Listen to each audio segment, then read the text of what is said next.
In this video, we're going to look at the blur, sharpen, and smudge tools, which are located right under the gradient tool.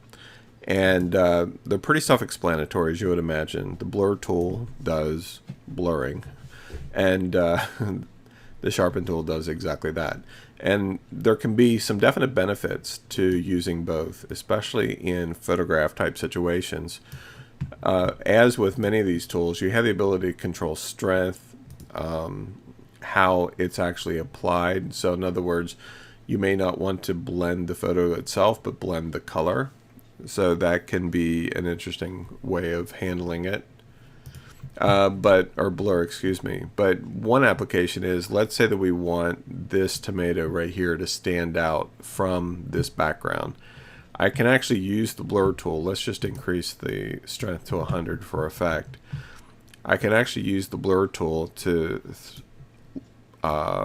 blur this background even more where this tomato is, and it's a subtle effect. Okay, so I'm going to apply it multiple times here just so you can ultimately see the before and after, so you don't have to worry about it going wow way out of focus really fast. It's a subtle effect that you can build up. But if I come to history now, and I go before versus after, the effects are very subtle. Let me move into the area here a little closer.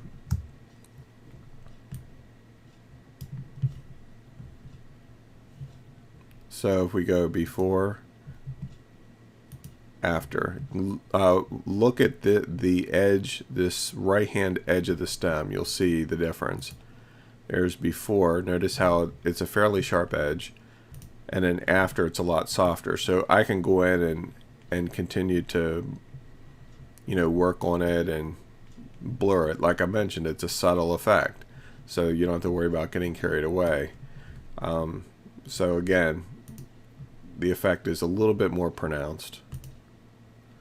And the same is true with the sharpen tool. Works the same way. And you can use different brushes depending on how tight or broad you want to get with the effect. But if, let's just say we go with a brush, say 130, and I'm going to increase the strength. Notice that we have another option here, protect detail, which is important. Sample all layers basically means that if you're working with multiple layers of a photograph in Photoshop, perhaps you've done other work on other layers, you can choose to have it affect all the layers and draw from that detail or not.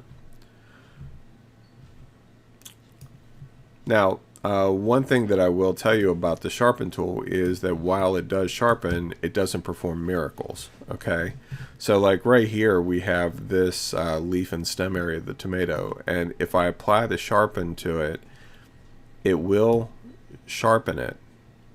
Okay, but it's not going to take something that was out of focus and make it completely in focus. It also accentuates the noise. So you'll notice the before and the after. So it definitely sharpened it up. You can see the difference. I actually probably took it too far, but you get the idea. Okay, and so that's basically how it works. And where it can really come into play is whenever you need to perhaps emphasize subtle detail that seems maybe just a little bit blurry. Like right here, the edge of the stem, it's mostly in focus, but it's just a little bit out. So I can use the sharpen tool to enhance that just a little bit further. You can also use the sharpen tool on areas that are already sharp, just to accentuate them a little bit more. Now this is slightly out of focus, but if I apply the sharpen tool here, it gives more of an appearance of it being sharpened. And of course, again, we can also have it apply in a number of different ways. And just to show you, let's pick color. So what it's doing is it's applying the sharpen to the color, and if you look at the difference in that stem there, you can see where it's just enhancing the color. Alright, same thing here. If I apply it in this area, and let's just go crazy with it, you can see where it's really starting to affect the image in a negative way. But we're just affecting the color layer, as opposed to if we go back to normal and apply it,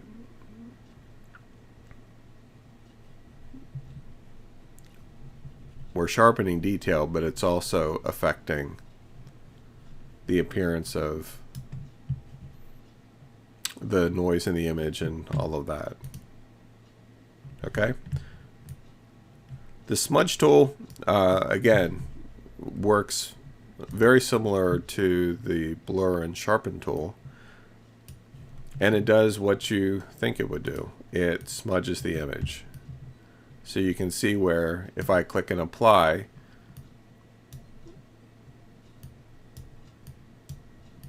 it just takes the image and the color that's there, and it smudges it.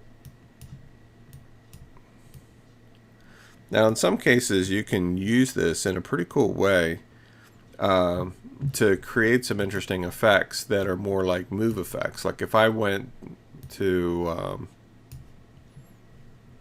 let's see, a larger brush like this and click and drag, notice how the stem, because it's in the center of the brush, is being maintained, but its position is being moved. There's still smudging effects there, you know, so you want to pay attention to that. Or you can go down to a much smaller brush and just really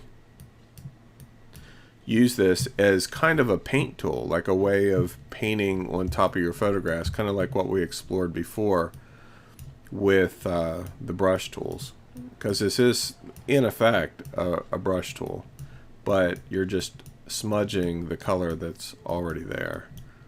So it's definitely more of a specialty kind of use that you're likely not going to use every day, but it's kind of good to know that you have access to that.